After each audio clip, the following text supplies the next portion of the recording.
Please, could we start? Yes, we could. But not everybody is ready. So it's a pleasure to introduce Professor Detlef Dürr from the University of München. And he is already for the second time, and I hope he will continue coming to this meeting. So I think this is a cryptic title, Phi and Phi, but I think this will be provoke a lot of reactions and discussions like yesterday. So please, Professor Detlef. Thank you. Thank you very much for the invitation. Sure, I like to come here. It's a very nice place. But there was the idea that one should do it on a qua. Or, well, I mean, it's nice enough here. Okay, so this is the title, which is actually not quite the title. The better title is this.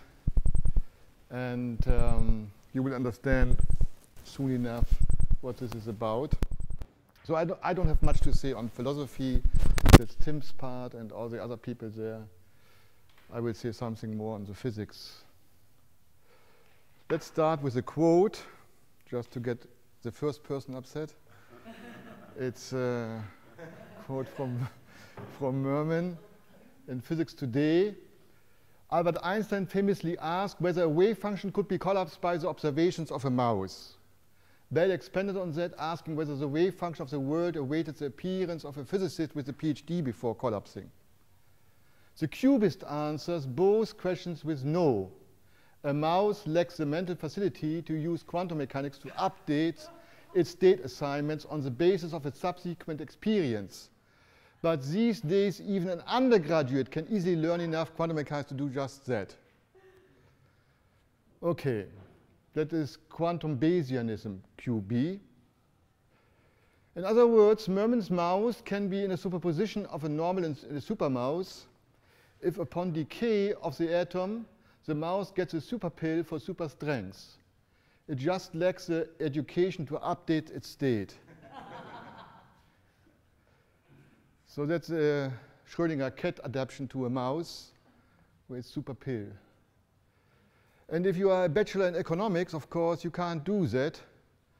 So there's a bachelor in economics who says, honestly, I didn't do that. I don't even know what's wrong with that cat. While an undergraduate student of physics could easily kill a cat by looking. So you can see this comic here, which is self-explanatory. So Merman's mouse can be actually put through a two-slit experiment, and since the mouse can't assign a state it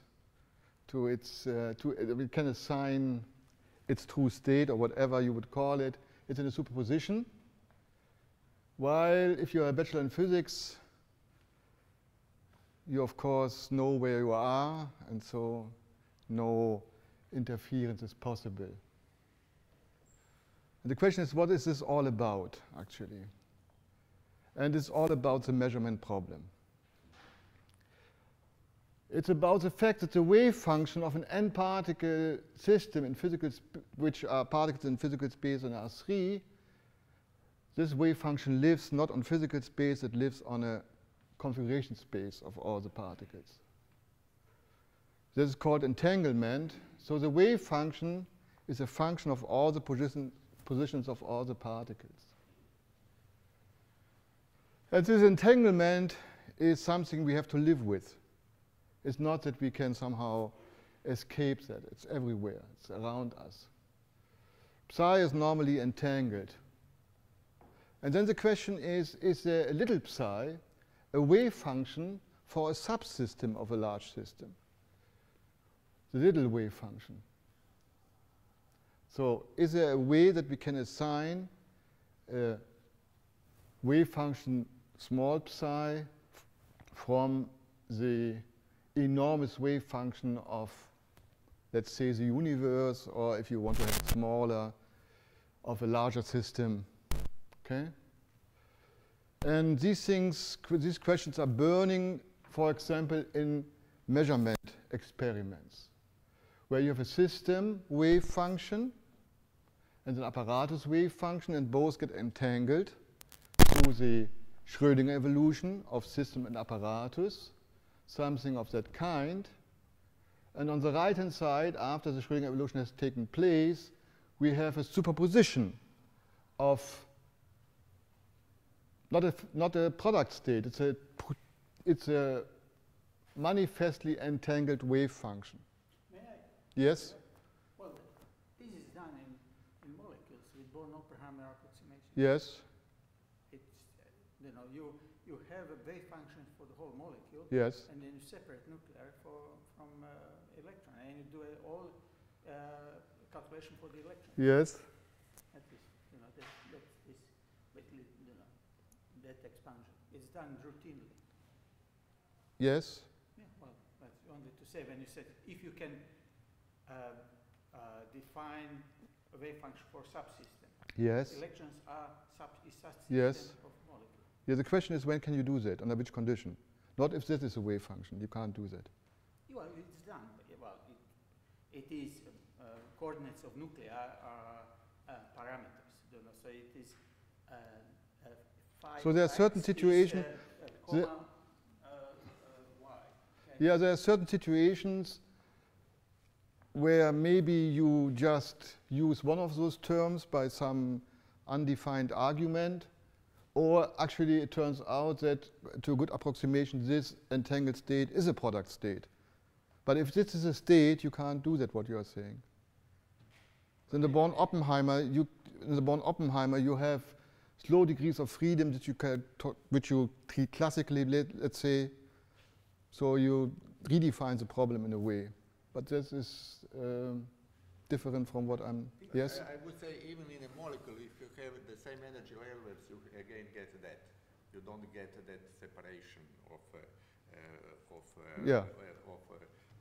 electrons Yes. and nuclei. If you have the same energy level, Yes. you must have a linear combination which gives you Yes. so you cannot separate it. No. It's you can't. Even in the molecule. You can Right. always. That's a normal state of affairs.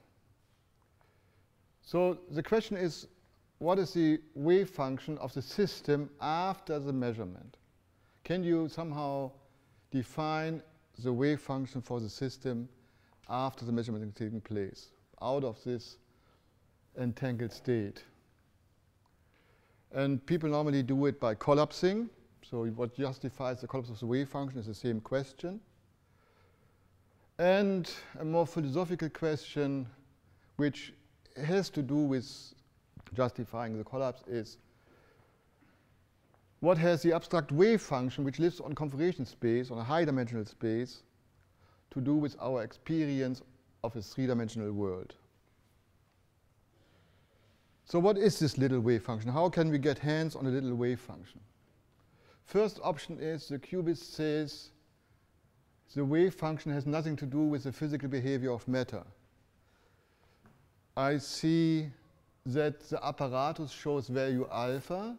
Therefore, I update my state assignment to phi alpha. I collapse the wave function. I compute probabilities according to quantum rules. And when they turn out to be not logical, I call them quantum logical.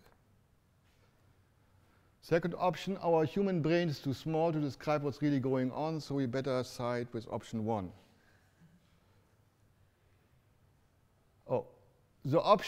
Third option, the measurement problem is a real philosophical mystery, but it's philosophy. The physics is clear, just look at what the apparatus shows. Do I need to look at the apparatus so that it shows something definite? That's a philosophical question. Is the collapse real? That's a philosophical question. Option 4, Merman Mouse says, what? Option 5 is you just use a nice theory which explains everything. So Bohmian mechanics, it's all a matter of language. When you say particle, just mean it. When you say wave, just mean that. There's no harm in calling a particle and a wave a wave. But beware, the wave is not a wave in physical space. So you better have something in our theory which is in physical space. and that could well be the particles. So you have, in Bohmian mechanics, two things, the wave and the particle positions. Okay? And particles move, and so there is a law of motion for the particles, which is just saying that the particle move along the gradient of the phase of the wave function. So nothing spectacular. The only thing is that the wave is on configuration space. Okay? So this is a configuration space vector, so you have to see for each component what it looks like. And the psi itself solves the Schrödinger equation. Now we come to the little psi. You have a big system, you have particles, X of a subsystem of the big system, and the rest, the environment of the system. So the Q, the configuration space variable, splits into two, X and Y. And then you can define a conditional wave function, a wave function, which is defined by taking the full wave function, and you plug in for the Y coordinates of the system the actual coordinate of the particles of the environment. This conditional wave function does in general not solve an autonomous Schrödinger equation because the y of t is governed by the full wave function and it enters there. So the time dependence is much more complicated than what we usually know or think of. Nevertheless, the X system, the coordinates of the system, are given by the same formula for the motion, the guiding law, how the wave function guides, and it's just this formula here for the X coordinates. So the conditional wave function functions just the right way. It governs the motion of the X particles. You can normalize this wave function if you want. And then there's a statement which has been proven with my friends Shelley Goldstein and Nino Zanghi in 1992. This has to do with, well, I mean, to really understand this statement, you would have to go into statistical mechanics a bit.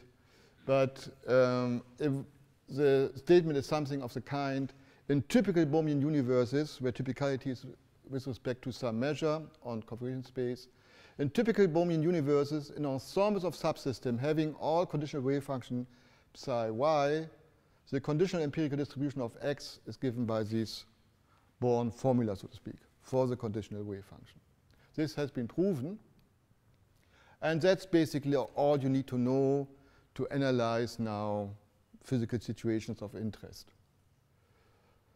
Sometimes this little psi can be actually like a big psi. It means it solves its own Schrödinger equation, so it's autonomous description. For example, if you have a measurement situation, and we get this superposition of before, this entangled state, if it's the case that the actual coordinates of the system and apparatus, and most importantly actually is the apparatus coordinate, goes into the supports of the wave functions phi beta, small phi beta, and capital phi beta, where you have to think of the wave functions phi, the capital phi alphas, the apparatus wave functions have normally, if you think of pointers, for example, disjoint supports in configuration space. So these phi alphas all have disjoint supports, and if y ends up, the capital Y ends up in the support of the phi beta, for example, then actually the whole combination, the whole configuration x, y goes into the support of phi beta, y beta. So that means that the conditional wave function becomes simply the little phi beta. Okay? That is just by looking at what you get from the definition. So it evolves then, since it's not anymore depending on the y, it evolves according to its own Schrödinger equation, and the empirical distribution of coordinates of the x particles is just this phi squared, the Born rule.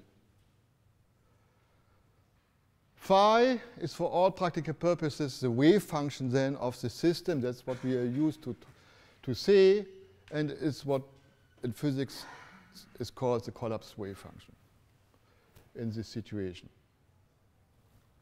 So I explain it again. Psi goes by Schrödinger evolution into a superposition. The phi alphas are normally disjoint pointer states supported by disjoint sets in configuration space, pointers pointing in different directions, disjoint sets in configuration space. And if the y, the apparatus coordinates, go to the y beta, to that set where it shows beta, then the combination, the configuration of the x and y together go into the support of phi beta times this set y beta. And then we have this assignment of a wave function in the ruled terms. And since macroscopic interference is practically impossible, which is called decoherence, so this superposition of wave functions on the right, the phi alpha, capital phi alpha, will, for all practical purposes, never interfere again. So for all practical purposes, you actually can forget all the rest of the wave parts over there.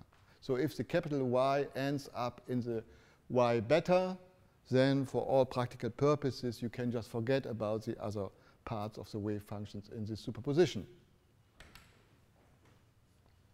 So that means psi collapses to phi alpha. So the conditional wave function is an object which actually changes, is time dependent, and it changes according to what is done to a system, like in a measurement situation. Okay? And by this quantum equilibrium, which I said before, which was proven in 1902, this collapse actually happens then with these transition probabilities there, which is also known from the textbooks, of course. So understanding Bohmian mechanics means to follow the little wave function. You have to pay careful attention that there is a wave function of the system which you have to talk about if you want to make analysis of situations. And for that, you need ontology, the stuff out there. That is the particles in Bohmian mechanics. And if you don't like Bohmian mechanics, if you don't like particles, you have to do something else there. But you have to add something, some ontology, which in fact then singles out or defines you or whatever, justifies the collapse. The whole physics then is in the little psi. Okay, once you have this little psi defined and you have situations in when this little psi really is a kind of wave function in the normal sense, so it's autonomously evolving according to Schrödinger equation, then it's all you need, and the particles are guided by the psi, and the psi squared gives the probabilities.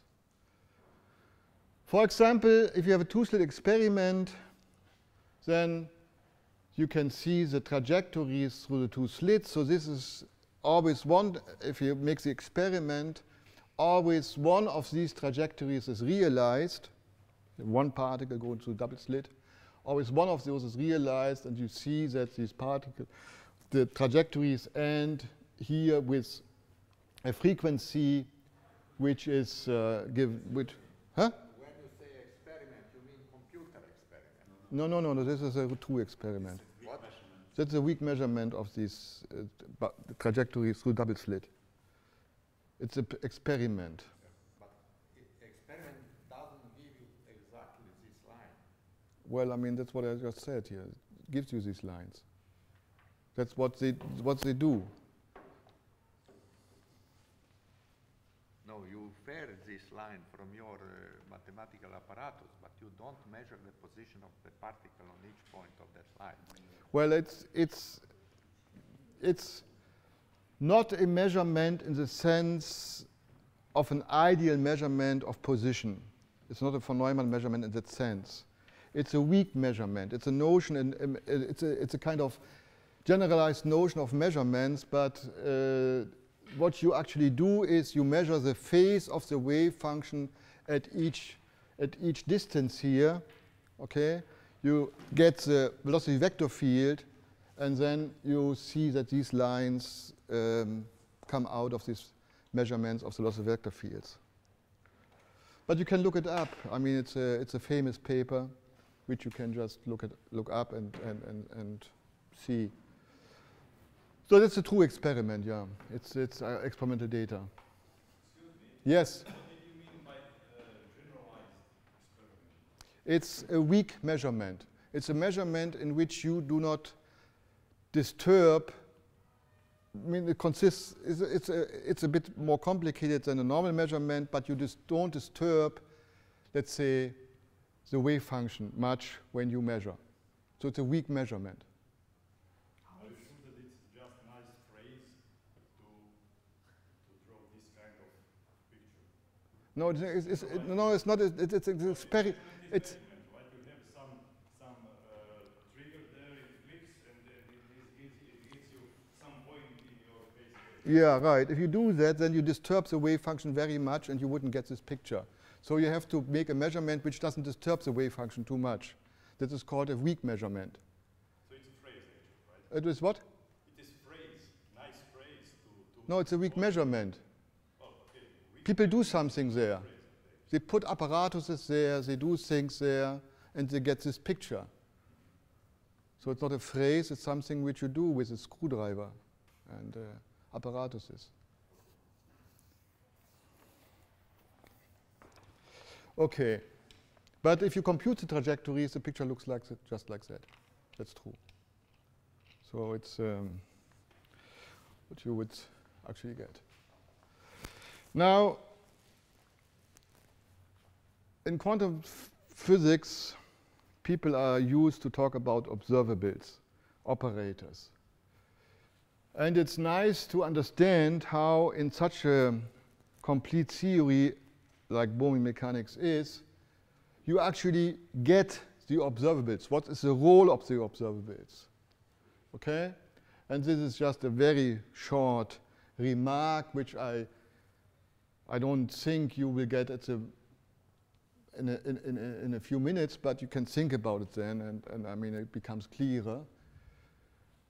So in the situation when you have the capital Y goes to a Y alpha, so the pointer shows alpha, and if you suppose that the little phi alphas are orthogonal. Now this orthogonality of the little phi alphas actually is not an assumption which you do like that. I mean, it's an assumption, for example, it's fulfilled if the measurement is repeatable, okay? So that's, for example, if the state, the little phi, is a phi alpha, and you couple it to the apparatus, then in fact the apparatus shows Y alpha, okay? That is what is called repeatability or predictability. These are kind of notions in measurement theory. If you assume that, then in fact it's the case that the phi alphas are orthogonal, the small phi alphas. And then you can actually encode all of interest of this experiment, all the data of interest in the experiment, the values alpha and the probabilities and so on in one operator, which is here the spectral, written as a spectral resolution. So you should read this from right to left. So you have the phi alphas, they are orthogonal, you have the alphas written on the scale, these are real values. You sum them up in this way, you get a self-adjoint operator.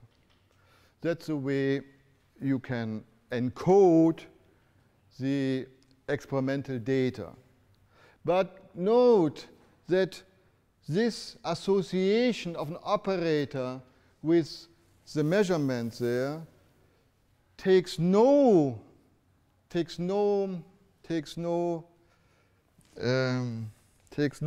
reference to what actually is going on. So the physics is on the Bohmian level, what the particles do. Okay, the real experiment, what's going on there. This is just an abstraction of just the outcomes. Okay? That is something which Bell also expanded on that you shouldn't take the notion of measuring an operator too seriously. Okay? It's this association from the right to the left. You get the right, that comes out from the experiment, and then you associate with the outcomes these operators. So the little side changes in measurement experiments, and as one cannot simultaneously pee on a piece of wood and set it on fire, one cannot measure position and momentum. Okay? Position is here and now. You measure here and now the position. That changes the little psi. It changes the wave function. But the momentum is something where you will measure the particle after a long time, where it went to. Okay? So if you measure position now, you change the wave function. So it's not anymore the wave function and not anymore the momentum you want to measure of that initial wave function if you measure position first. Okay? So it's very simple. It's really very, very simple. It's, well, I mean, okay, here's one way you can think of it. You take a wave function, okay, and you want to measure its momentum. What you do is you wait for a long time. So the wave function, the particle was localized somewhere here. The wave function will spread. Maybe it has already some momentum, so it moves in one direction. Still, it will spread. Okay? And the sharper the localization was here, the sharper the wave function is supported, the more Fourier modes you need to decompose this wave function to plane waves, the larger is the spread. Okay? And if you measure the position now, you localize the particle more than it was before, and then, so to speak, if you measure momentum of the new wave function after the measurement. It's not anymore the wave function of before. So it's very simple, and this is all easy once you take this notion of conditional wave function seriously into account.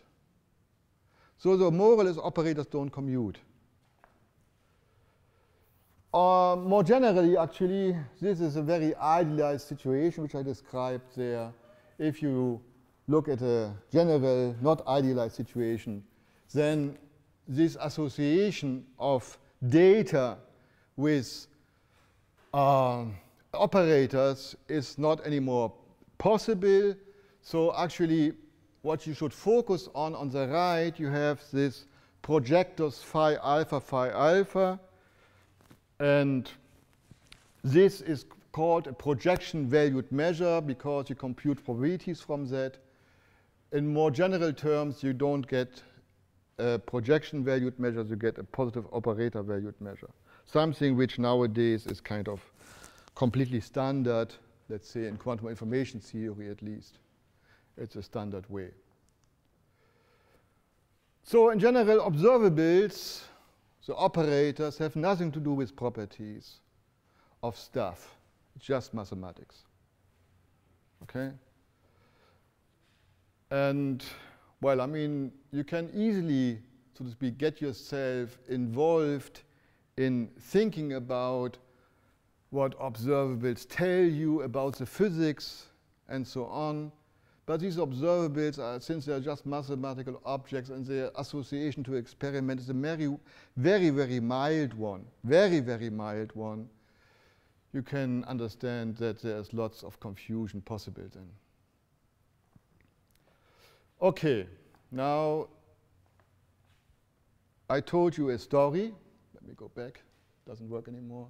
I told you a story about the little wave function, and like preachers do, I think it goes like that. I mean, you tell them first what you're going to tell them, then you tell them, and then you tell them what you told them, okay? Now comes the part of what I told you in a more picturesque way, okay? And, no, close it. And so I show you a movie now. I have to excuse myself because the movie is about me, so I'm sorry. That is because my colleague Stefan Teufel, with whom I wrote the book on Bohmian Mechanics, gave this as a present at my 60th birthday. But it's such a nice movie, so excuse that I appear there in that movie. But you will get, I guess, a better grasp of the situation. So I then go out here. How does it go? How do I get the screen away here? I don't know this Windows system. You want to quit? Yeah, I want to quit. Okay, quit this one there. This. Yes. And then go to Stefan. There. Ah, there. Okay. Just What? do we need the voice? Yeah, this sound? is there. Everything is there. Ah, okay. I already tried it. Cool.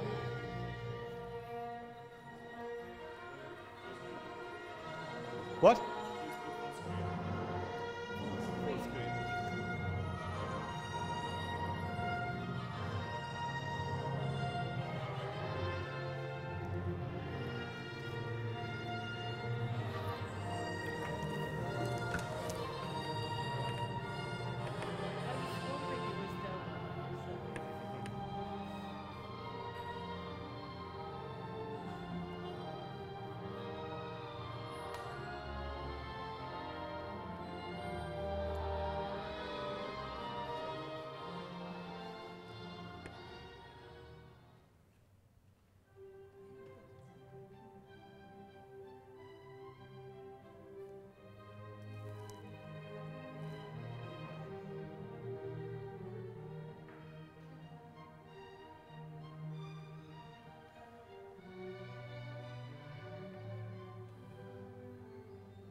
No, we can't.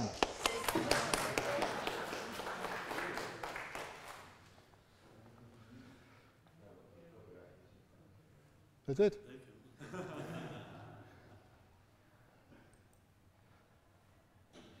So we don't need to observe things. No. Right. So now it's time for questions. Yes. If there are any.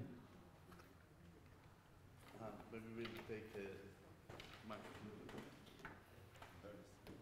I was not going to ask, but since I don't know if you know this paper, but those lines, streamlines, the streamlines that you showed that measure trajectories, particle trajectories. I don't know of paper. I can guess the only way what you can do it, because from the probability, you measure in experiment you measure probabilities, you don't measure wave function. But you also measure probability current. That's usually forgotten when thinking in terms of relation between quantum mechanics and classical mechanics. There are two parameters that you measure about the wave function. That is probability density and probability current. Probability density gives you the modulus of the wave function. Probability current gives you the phase. So if you measure, I suppose that's what they did. I don't know, I may be wrong. What they did, and that's what I would suggest to do it, to measure n probability current, and that is number of particles they measure at the screen. However, they have to measure at screen at various distances. They can't have a screen and then have another screen and a particle goes through. That will not give you anything.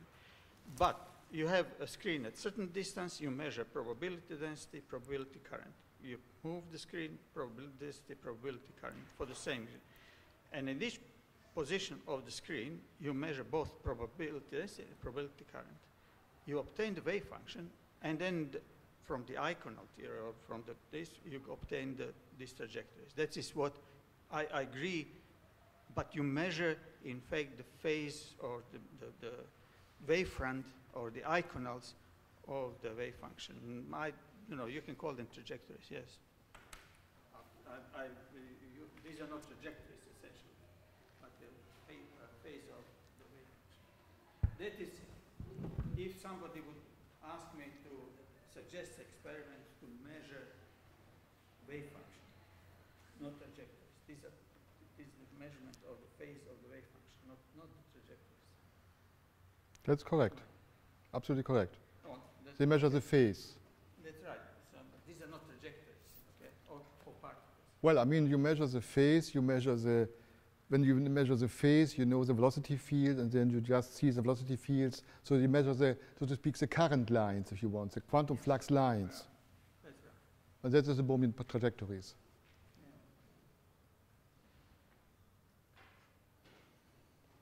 What is the Bohmian trajectory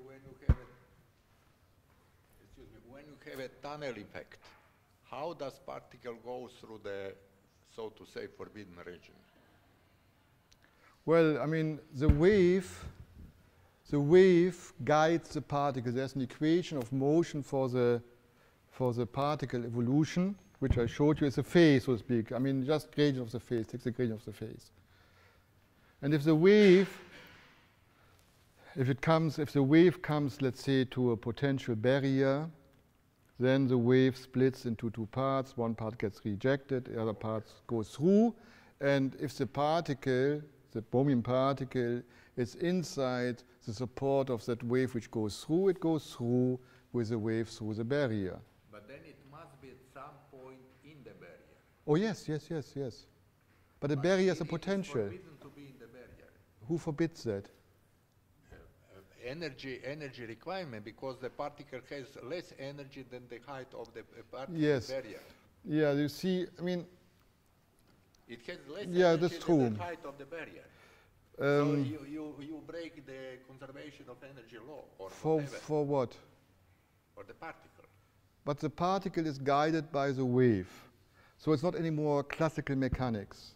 It's a new mechanics, which is called Bohmian Mechanics, and there's a wave, and this wave guides the particles. But you just call it, if you give something different name, it is not explanation, it is just giving a different name. When you say it is a Bohmian mechanic, it is giving different name for the same problem. Which problem? The particle is in the barrier, it has the energy less than the height of the barrier. However you call it, Bohmian mechanic or sacred mechanics, it's always going to be the same But I problem. mean, let's start from the beginning, okay? So you have a wave, okay, the Schrödinger evolution. Yes. That wave goes through. Yes. There's a law for how the motion of the particle is. It's a different law. It's not anymore the Newtonian law, it's a different law. It's a Bohmian law, it's a different law. It's particles move differently now because they are now guided by a wave. It's a different mechanics. It's not anymore the mechanics you are used to, it's a different mechanics. So this particle now moves with a wave, okay? So there's nothing to complain about. It's these mechanics tell you what's happening. You ask what's happening when the particle meets a barrier. It just goes with a wave through the barrier or it just gets reflected. That's it.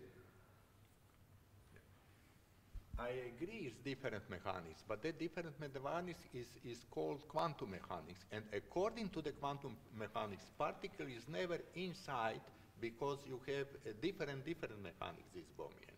It's never inside because of but in quantum of the energy. That is different mechanics. Yes. But that different mechanics I call quantum Yeah, mechanics. but in quantum mechanics, the way you perceive it, there's no particle. So here we have a particle. So it goes through. So I mean, then you have the problem how it can be inside with the equations tell conservation of energy. the equation tell you what's going on.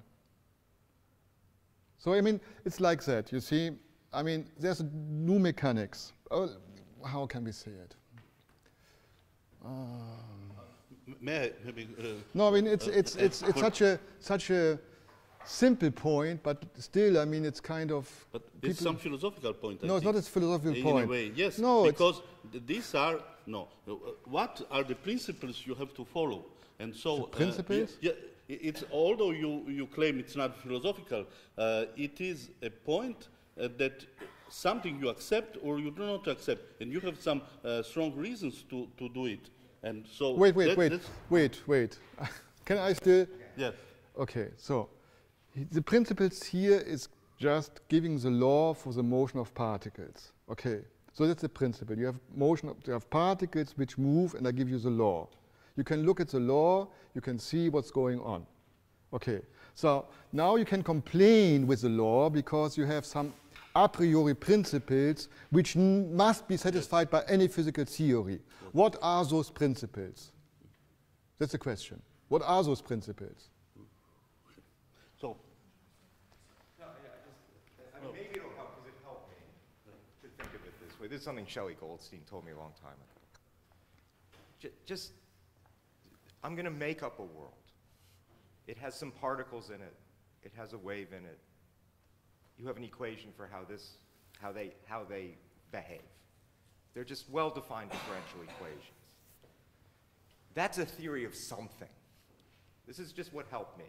Forget about the actual world. It's a theory of something. It's a theory of some particles moving around in some way. And if you want to know how the particles move, you analyze the theory. And then you just notice something very interesting, which is that those particles move and create configurations of moving particles that happen to look exactly like the world we live in. Now that's not philosophy, that's just, there's a clearly defined hypothetical physical theory, mathematically well-defined, subject to analysis. You analyze it, you ask, if the world were like that, how would the particles congregate, how would they move? That's a well-defined question because you've given me a complete theory. That's not philosophy. And then you just notice, that world looks like our world. I have to say that I do not agree completely, because if that would be the case, we would not be here. Because I think. But it is the case. No, okay. But the question is, so we have been discussing what is scientific method and so on. If there is, if the arguments you have are absolutely, the question is, what does it mean to confirm by experiment something? And as soon as you introduce the notion of theory, and exactly what you said, there are some principles you want that this theory obey, then you cannot completely convince other people. So like Thomas Kuhn said, there are different paradigms, and each paradigm is confirmed in the field of itself. So it's very different. I think I call philosophy to go out of each of these theories. But I mean, yes. Let me try this. Okay, you're mixing two questions. You could ask, okay, could there be a different theory with different principles that gave you the same observable phenomena? The answer to that is, of course, there could be. Then you'd have to choose between them or think maybe it's even something else. That's a different question. But the question we were here was, how does the particle get through a barrier? And the answer, according to this theory, is the theory has principles for how particles behave, and some of them go through barriers. And if you say, does that violate the conservation of energy? You'd say, well, in that sense, whatever you mean by the conservation of energy, it's not respected by this theory. But nonetheless, things behave the way they seem to in the actual world. So all the empirical reasons you had to believe the conservation of energy, all those empirical reasons, all the behavior that led you to believe there was something like the conservation of energy, that will be predicted by this theory.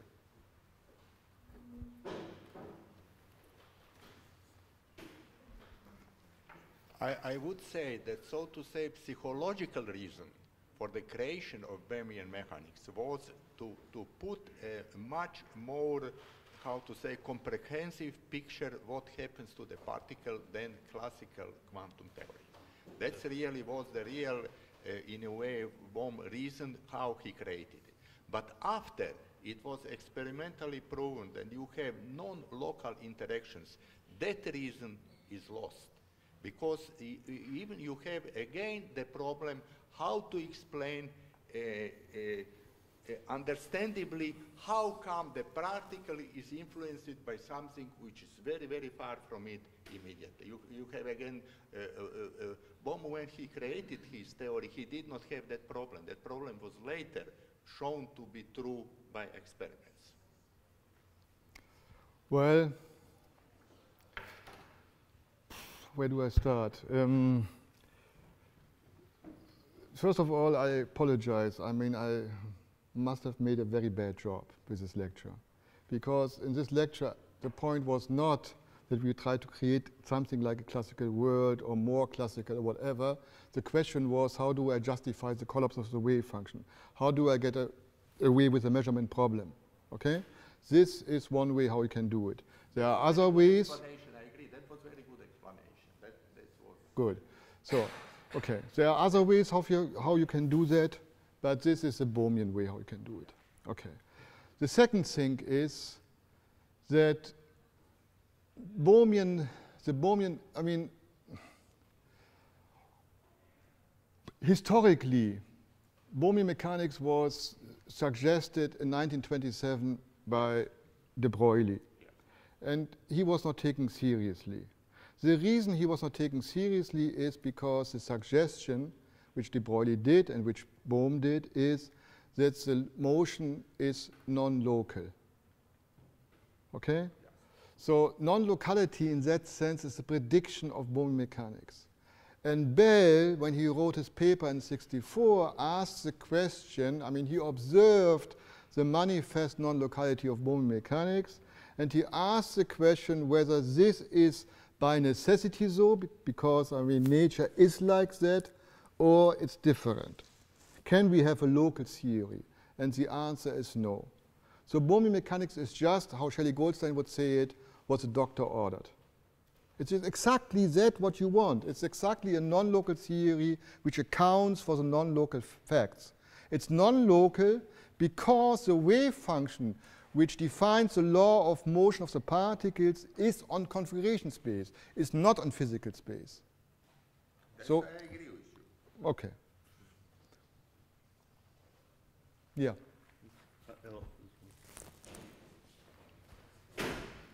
I was just wondering what objects can be considered as particles. I mean, to what can this be applied? is it like in classical mechanics to anything that I can like hold in my hand, or is it elementary particles? Well, I mean, that's a kind of tricky question in a way. Particles, the way they enter into physics normally are just points.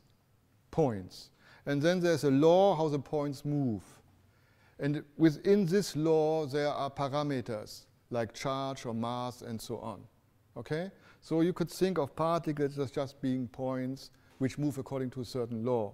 And whether you call them electrons or you call them something else depends on how the law looks like. So, continuing on this question, how to put together non-locality and particles, and the point particles. This, it seems, for me, a little bit of contradiction. I don't understand. I mean, you would feel less contradictory if the particle would be that long? Yes? I think this is that's what non-locality means. That the particle is long? It seems how in EPR. Yes. Okay. So let's go back to the equation of motion. Oh. Cancel? Or you want that? Oh, okay.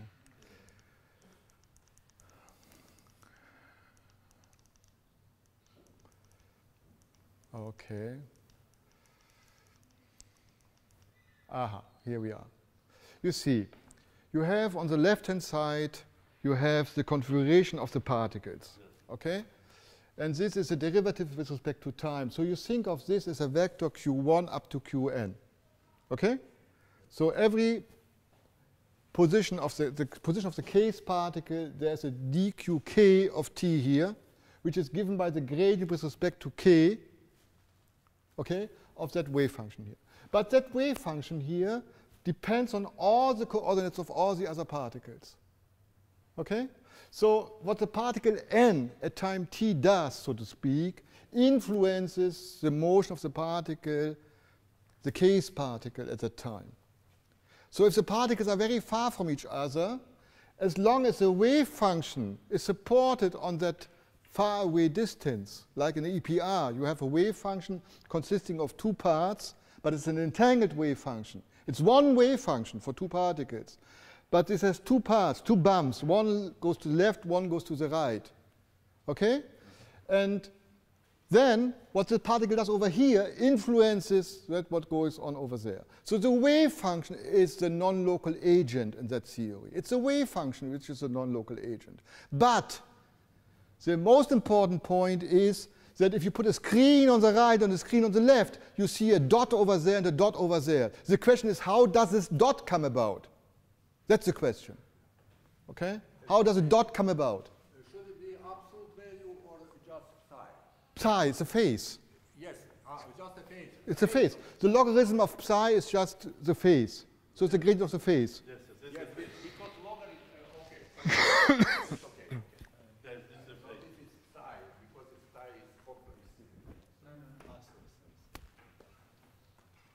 Yes, because one of the main conclusions of Bohm was this idea of holistic idea, but he is and he was fighting very strongly this reductionism, and I think this is very interesting idea. So what you say, this holism concerns wave function, and not that on the other side we have correlated particles, but they maintain their particle identity. Yeah. So the holistic idea is still in this equation here, because the law of motion depends on the wave function. So the wave function's rho, the wave function is a physical field in that sense. It does something physical. It guides the particle. It moves the particle. It's a mover, so to speak. It's a holistic mover, if you want, in philosophical terms. Probably it's awful, right? A holistic mover is a dispositional mover. So this is radically different with respect to the classical mechanics. Absolutely. Absolutely. It's not classical mechanics at all. It's not at all classical mechanics. There's something more to learn from this. Namely, you see, that's connected to your question or to your remark about the energy. One problem is that we, of course, are used to analyze and think always in terms of the theory we grew up with. So we grew up with classical mechanics. There's notion of momentum, energy, and so on. And somehow we have now a new theory, but we analyze this new theory with the old notions, which gives conflicts. You shouldn't do that. It's just the other way around. That theory is more fundamental than classical mechanics. Classical mechanics is a limit of that theory. Okay? So you should analyze when actually classical mechanics holds this theory. Okay? But that theory, there is no energy, there is not really momentum, there is just particles which move. And from that motion, if you analyze that motion of particles, and you see that that motion resembles what we call classical motion, like motion on a straight line. A particle moves along a straight line. Okay? Then we would say, oh, that looks like a classical particle moving with velocity v, and so on. And then you can somehow, yeah, you can associate then with that a momentum. Okay? So you can, there's a theory like this one. There's only wave and particle position. That's it. That's one theory. Now we have Newtonian mechanics and notions like energy and so on in Newtonian mechanics. How do we connect that lower level theory, the fundamental theory, with that thing? So we do that by looking at certain situations which look classical. Then we give names to these things like classical names. Like a particle moving on a straight line would say that is a particle which moves on a straight line. And if there's a parameter in the Schrödinger equation like a mass, then we say, this mass goes now with a particle, so we call it m times v, its momentum.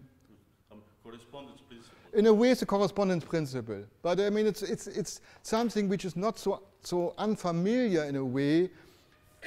Also, if Boltzmann had classical mechanics and did kinetic theory to connect to thermodynamics, he had to somehow invoke some correspondence in a way, which is done by dimensional factors like the Boltzmann constant. Here the dimensional factor is the h bar, which connects, so to speak, the fundamental theory with actions of the classical theory. Okay? So, maybe to resume. So, Although I'm a theoretician, I'm also a little bit of a practical thing, a little bit for practice. Because really in physics and chemistry, etc., where one uses quantum mechanics, one solves particular problems. In particular, let's say, not only chemistry, nuclear physics, etc. For example, cross-sections. Yes. Calculating cross-sections. Mm-hmm.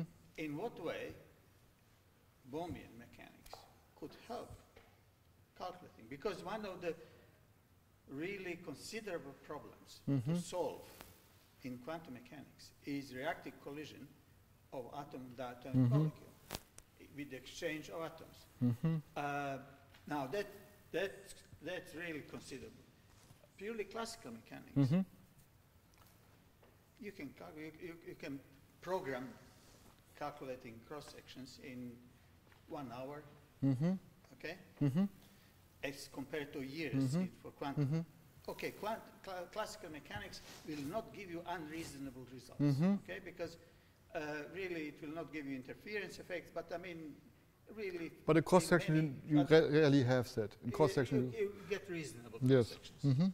Now, one would really want something in between, but almost exact. And in what way, let's say, this would help?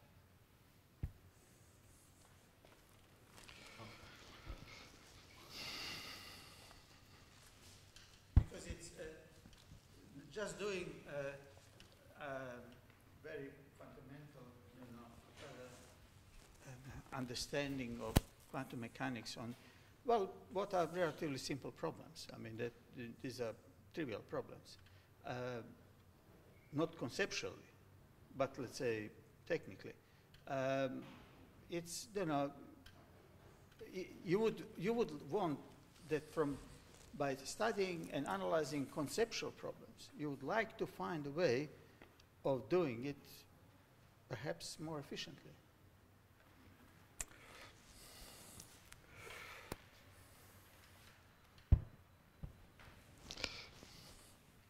Well,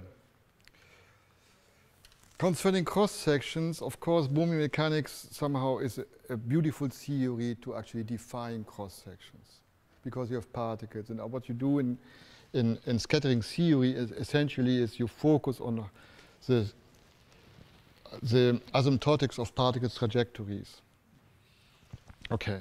Now, if you want to justify, for example, the S-matrix formalism, okay, you have a hard time doing it in quantum mechanics because you don't have collapse of the wave functions, you don't have particle trajectories. You don't have really the formula, so to speak, which are more or less correct at a finite time, at finite space, but then extend to infinite space and infinite time, converging to the S-matrix formalism. But that doesn't help you because, I mean, if you really just want to compute the S-matrix, okay, just do quantum mechanics, the usual computations you do.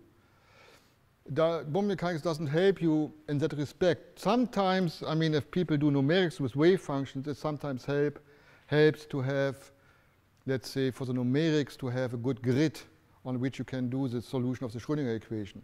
The Bohmian trajectories give you a good grid for that.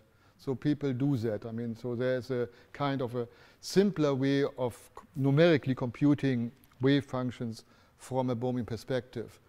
But that is, I mean, numerical computations. So no, I think I must disappoint you there. I mean, if you want to compute cross-sections, you just do it the way you, I mean, that's the whole point about quantum mechanics. I mean, if quantum mechanics were not as successful as it was, then of course, I mean, Bohmian mechanics would have been around since 1927. But since it was so successful, people just ignored the conceptual problems for a long time. And you can say rightly so, because that's all you are interested in is the numbers and how the numbers are justified physically. It's not only the numbers, because you get why you do scattering theory, like Rutherford. I mean, to understand or to analyze the structure of your target, okay, or the interaction between projectile and the target. That was the biggest success of Rutherford approach. Structure of atom was then really established with this experiment. Now, in scattering, you measure cross-section and differential, particularly differential cross-section. Gives you lots of information about the interaction between target and projectile. Now, you get lots of things in the differential cross-section, but you have sometimes you get singularities. You would like to get out, because once you have experimental differential cross-section, you can do direct inversion to get to potential. That hasn't been solved. That is an unsolved problem. By the way, if you solve this problem in general, you would be one of the richest men, because military is very, very interested in this inversion problem. In medicine as well. Yeah, anyway. I don't care for money. So. Okay. Well, you can give it away. Okay. And the idea. However, you don't. But what you can do is finding a source of particular features in differential cross sections that you can associate with the interaction. I'll give you one example. There is an effect in atom-atom collision called the rainbow. It gets the name after the rainbow in the sky. It doesn't have the same source, but it has the same sort of feature. It's singularity in the differential cross-section, which you also can obtain from classical mechanics. You can position, and in classical mechanics, you can associate features of atom-atom potential to the position of the rainbow in the cross-section. And that gives you really one small formula. If you see it in the differential, they say, oh, well, this potential has such a deep well. Very important information. Classical mechanics gives you. Quantum doesn't. You see, That is why combination of both classical and quantum mechanics is essential. Classical mechanics may not give you perfect agreement with this rainbow. I mean, it gives you almost exact position, but it doesn't give you features of differential cross-section. But position of this rainbow, which is a peak, okay, gives you. But by doing analysis in quantum mechanics, you don't get this information. In a way, you are saying that being closer to the classical view, it may help in some particular cases. So that's what you are. Closer. I mean, you combine both. I mean, if you want to analyze certain system, you do classical mechanics, you learn from it, and say, well, if you know what is the difference, etc., your features, you go to resort to quantum mechanics to do it perfect, full-time quantum. But if you get something in quantum mechanics that has the same feature as prediction of classical, then you have understanding. It's this fight, long time fight. It's eternal fight, 100 years fight between classical and quantum mechanics. I love them both. In fact, I combine them.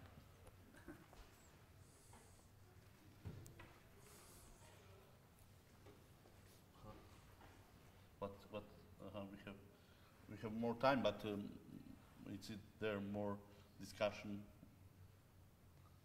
needed? I don't have any question, but I would just like to say that this speak louder. I would just like to say that this theory is fundamentally different from all the theories or interpretation that we heard on this conference by now. I mean, at this conference in 2014, because what have we heard by now? It's like we heard the standard interpretation of quantum mechanics, which is kind of set of the mathematical tools without any clear theory, without any clear ontology, without any clear explanation what's actually happening, with additional axioms. For example, when you're doing a measurement, you need additional axiom to explain it, and so on and so on. We also heard Professor Živković kind of the interpretation, which also have a lack of measurement part, and so on and so on. And here, what is a really fundamental difference, that you have a clear ontology, you have a particle which are guided by the wave function, and you don't have any problems like measurement problem, which is clear from the theory. You don't have any real problems. You have clear picture in this theory, and that's why I find it fundamentally different, and of course realistic theory from everything that we heard here. So that's why I think that we need, that's why I suggest to my colleagues that they take this theory very serious, because it's really, really different from all other part of the quantum, type of the quantum theory, like many world and so on and so on. Thanks. One more question. I want to know if you, what's your attitude towards the quantum potential? Do you attach any physical reality to it, and in what manner? I mean, how do you relate it to experience, or you just don't, you take it as given by the theory and so on and so on? Well, the quantum potential derives from the wave function. Okay, so you can, in a sense, rewrite the Bohmian law in a second-order form, like a Newtonian form. Okay, and if you do that, then this quantum potential appears. Okay, or other way around is you write the wave function in polar form. That means you have the amplitude, real, and the phase, e to the is, r e to the is. Then you get for the phase a Hamilton-Jacobi equation, which is like classical mechanics Hamilton-Jacobi equation, but there's an extra term which is called the quantum potential. Okay? So the quantum potential is there as soon as the wave function is there. The question is then, what use do you make of that? And there are certain situations, like for example, if you try to analyze situations in which the motion becomes classical, in which the motion of the Bohmian particles becomes Newtonian motion, then it's helpful to maybe analyze this in terms of a quantum potential, already in a Newtonian-looking form. When the equations are already Newtonian-looking, so to speak, then you could say if the quantum potential gets small or something of that kind, then we are close to Newtonian motion. So in that sense, the formulation, or to use the quantum potential as a technical tool is very fine, very nice. The little danger if you formulate the equations of motions using the quantum potential might give you a wrong perspective on the theory. The theory, the way it's written there, is a so-called first-order theory, because it's only one time derivative. Okay? And that's what the theory is. That's what it is. If I rewrite it in second-order form, I do something strange in a way. Okay? Like if you take Newtonian mechanics and you write it in a fourth-order form. You can, of course, do that. You can lots of extra terms there. But it doesn't help you. Okay? So, I mean, in that sense, so to speak, that is the way the theory should be presented. That is the fundamental law of the theory. But then, I mean, you can use all kinds of stuff and analyze it. And the quantum potential is one of these objects which are useful, so to speak. Then I have one more question, but this is for all who are experts in the field. Maybe someone knows how the entanglement measurements are performed, for example, on 10-kilometer scale. How exactly the apparatus works, and I mean. You mean the EPR? Yeah. What? Okay, we measure the spin usually, or maybe polarization. Yeah, polarization. Yeah, for photons. Yeah. Yeah, but then we can do, while the particles fly apart, do we perform any other things on one particle and on the other not? Or not? This should change the wave function. Yes, that's right. No. I mean, there I mean, in a classical EPR, if it's 10 kilometers, I think well, in Munich at the moment they do 250 meters distance.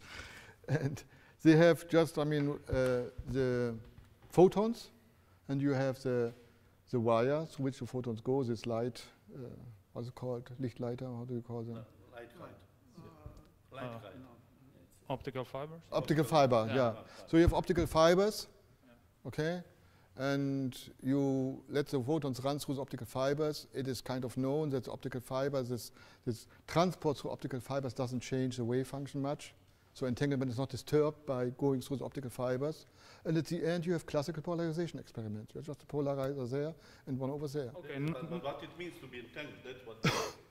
No, the entanglement is entanglement comes from the statistics. Okay. Yeah. The statistics, if it were not entangled, you would get different statistics. Yes. This would correspond to this sum of probabilities. Yes. Because it is not, then... Okay. Right. So I just wanted to clarify myself is I have the right notion of this, and turns out I have. Okay. Yes. But I mean, this entanglement business is something which is taken, for my taste, much too serious somehow. Because quantum mechanics from the very beginning is on configuration space. Okay? For example, if you compute molecular spectra and you look at the wave functions, the eigenfunctions, so to speak, for such a complex molecule, okay, they're always entangled. They're never product structure. So this entanglement is clear that the wave function is on configuration space. That's a clear fact. That you can, so to speak, experimentally produce an entangled state which goes over long distances and keeps entangled is technically difficult to achieve, let's say. Yeah. Well, you might say. Huh? You might say what's difficult is to keep it from getting more entangled. Yes. It's really yes, that's true, because more entangled means, and again, keep it unentangled. That's correct. Yeah, that's true. I mean, that's absolutely correct. Yeah, absolutely correct. Because if you entangle, then you get decoherence. That's what he says, and then you can't anymore do then you get entanglement, so to speak, produces more classical-like behavior. It's a strange thing, but it's like that. Yeah. I would like just to comment on one point because of the comment of my friend where he said that he now clearly understood everything. You did underline it in your lecture, how it comes out that you have the subsystem and you can assign the wave function to the subsystem, but you did say, which I completely agree, that that method is for all practical purposes. Yes. It does mean it does not work, and that is FAB what Bell called Yeah. FAB. Yeah. And for all practical purposes, it means that there are some exceptions to that. Yes. So for all practical purposes, it does not mean we have complete explanation Right. of the effect. Okay. So. And that's what you say. Yes. But that's right. But you should never cite without context, right? Okay. So. I did listen to your lecture. Yes, but that means for all practical purposes. yes, but that was at a stage. That was at the conditional wave function is always defined. I know. Always defined.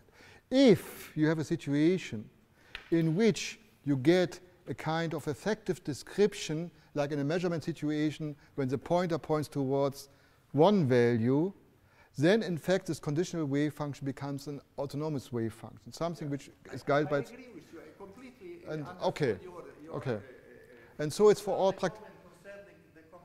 No, but I mean, look, no. Can I? No, wait. The problem is that we agree on everything, but then you say it because of effectiveness or for all practical purposes, it's still not explaining everything. Yeah, it's not explaining. That's that part I miss. That part I miss. Effective. It works. It is very nice, but it is only for all practical purposes. No, but I mean, you see, now you use a phrase for all practical purposes in a wrong way. It's not. No, I use it in Bell. No. It's not the Bell. It's not the way Bell used it. It's not the way Bell used it. Okay. Well, it's the way Bell used it. Maybe. Okay. So I agree with it. It's the way Bell used it. Okay. Acronym for it for all. Yes. Now, the situation is like that. Okay. The conditional wave function is always well defined. Always well defined. Sometimes it is an autonomous wave function. This sometimes depends on, as I said, decoherence and so on. Okay. And sometimes this effective wave function becomes again afterwards a conditional wave function. For example, if this particle which we measured, so to speak, the position, then becomes an electron of a hydrogen atom, again it gets entangled with a larger system. Okay? Then this effectiveness is gone. Okay, everything is explained. Everything is completely clear. There is nothing left open there. So that if you say there's something left open, don't make it on the phrase for all practical purposes. Then just say where you think something needs still to be explained. Well, I would just return now to for the explanation to the creation of quantum mechanics when it was correspondence principle was used one of the main tools to create it. And correspondence principle said that when you go to larger and larger systems, you really should obtain results which are close to classical results. But now we know, well, they did not know there are some exceptions to that. Now we know when there are many experiments concerning macroscopic quantum effects, where really the people are looking exactly to those examples where correspondence principle does not work. Because if it did work, you could explain that effect by classical mechanics. Exactly, you are looking for macroscopic vacuum where correspondence, and that is where, for all practical purposes, correspondence principle is for all does not work. And that is now considered to be one of the most important topics in concerning macroscopic quantum effects. Yeah, but you still didn't say where you find in Bohmian mechanics problems or lack of explanation. Where is lack of explanation? You said since the effectiveness, the effective description is for all practical purposes effective, you say there's a lack of explanation. I would like to understand where you see the lack of explanation.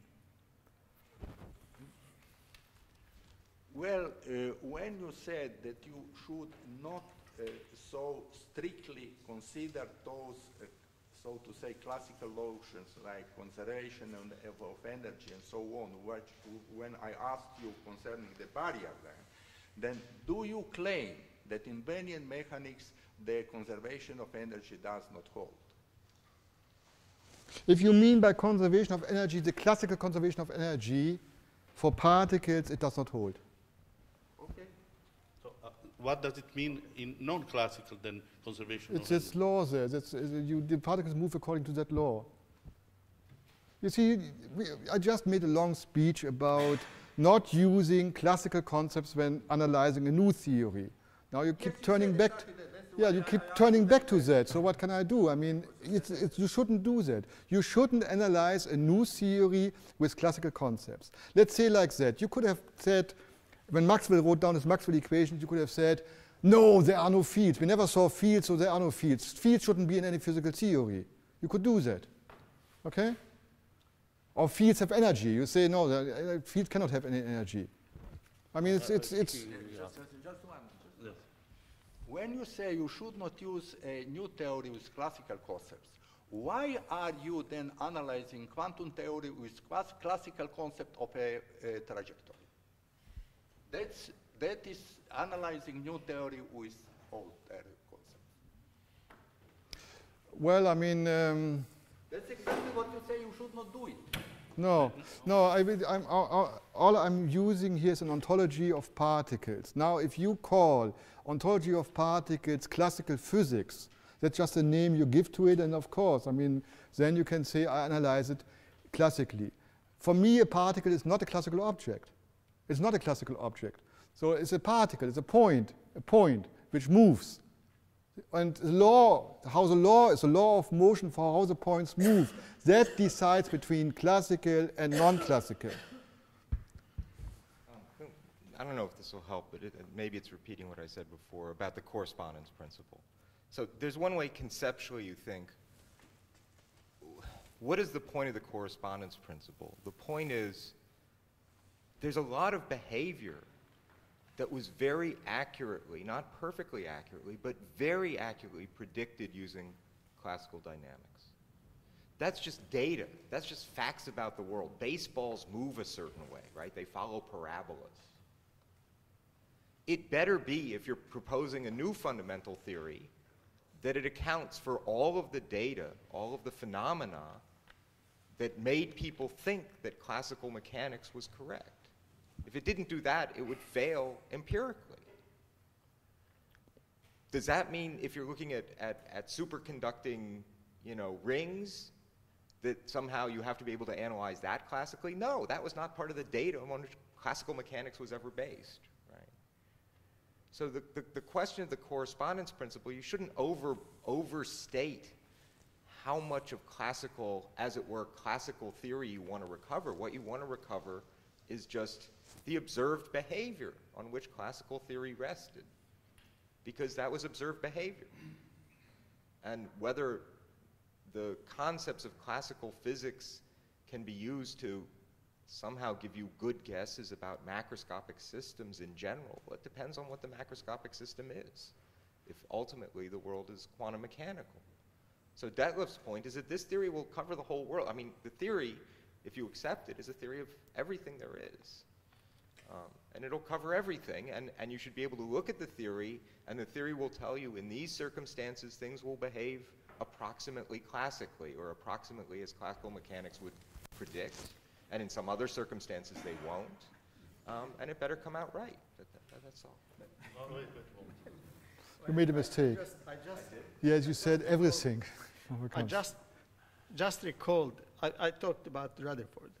In fact, he was extremely lucky, because differential cross-section in classical mechanics and quantum mechanics,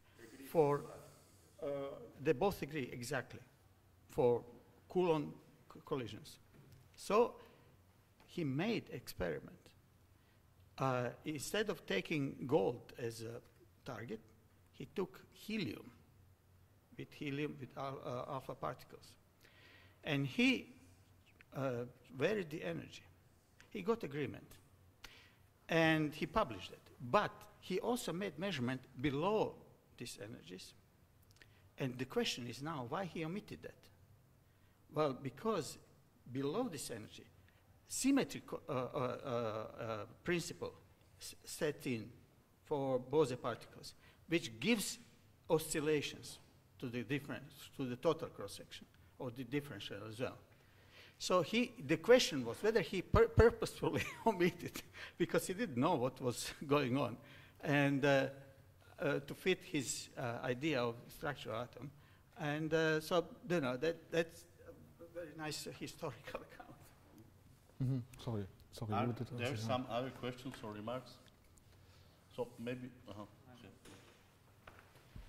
Let's not finish yet. No, I have just one small question about whether you think is probability theory classically embedded in Bohmian interpretation, or is there a need for some modification? I've come across some literature that tries to introduce a modification of classical probability and so on. Well, I haven't read it, but No, do yeah. you think So there is some modification needed? No. The point actually is just the opposite. I mean, to understand the role of probability or the statistical analysis of in the Bohm theory, Bohmian mechanics, you just follow Boltzmann. You just follow Boltzmann reasoning. So the question is, what are the empirical distributions for an ensemble of subsystems having the same wave function, let's say, okay? So you analyze exactly the empirical distribution, okay? And then, I mean, it's just the normal statistical analysis of Boltzmann which you use, and you get out this Born's rule, okay? There's something to think about, because Born's rule has a kind of axiomatic character. You can't really go beyond Born's rule. It's always like that. If the wave function is phi, the coordinates are phi squared distributed. Something very firm in a way, okay? So that's something which needs to be thought through carefully, why it is the case that actually this happens in Bohmian mechanics this way.